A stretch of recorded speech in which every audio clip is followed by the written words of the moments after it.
নজর রাখবো পরবর্তী সংবাদে। কাঞ্চনপুরেও আজকে 63তম শিক্ষক দিবস পালন করা হলো এবং কাঞ্চনপুরে স্কুলের শিক্ষকদের নিয়ে মহকুমা ভিত্তিক উৎসাহ উদ্দীপনায় শিক্ষক দিবসের আয়োজন।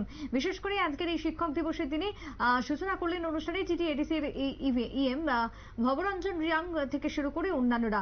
অনুষ্ঠানে উপস্থিত ছিলেন এমডিসি থেকে শুরু করে স্থানীয় নেতৃত্বরা উপস্থিত ছিলেন। তারই সাথে স্কুলের ছাত্রছাত্রী এবং শিক্ষক শিক্ষিকাদের উপস্থিতি ছিল লক্ষণীয় কাঞ্চনপুরের আজকের এই অনুষ্ঠানকে কেন্দ্র করে। কাঞ্চনপুর মহকুমাতে সাড়ম্বরে পালন করা হলো আজকের এই শিক্ষক দিবসের অনুষ্ঠান। 63তম শিক্ষক দিবস কাঞ্চনপুরে আয়োজনকে ঘিরে কি বক্তব্য শিক্ষকদের থেকে উঠে আসছে শুনুন।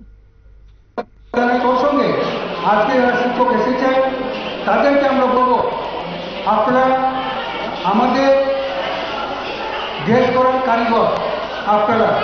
আপনারা যদি আমাদের ছাত্রদেরকে সেই জায়গায় নিয়ে না পৌঁছান, সুশিক্ষিত সুচরিত্র সুজ্ঞান না দেন, তাহলে তারা উঠে আসতে পারবে না।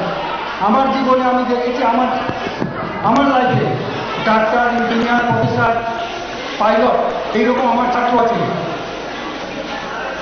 আজকে আমার একটা উদাহরণ দিব, এখানে মঞ্চ আছে, এই হলের মধ্যে আছে অত্যন্ত অঞ্চল থেকে আজকে আমাদের শিক্ষক তার নাম বক্তা, অত্যন্ত প্রত্যন্ত অঞ্চলে যেখানে বরুণনগর সাধারণ একটা বেকারি বিস্কুটের দোকান ছিল, তার বাবার নাম তরুণ দাস, ওই পরিবার থেকে উঠে এসেছে ও।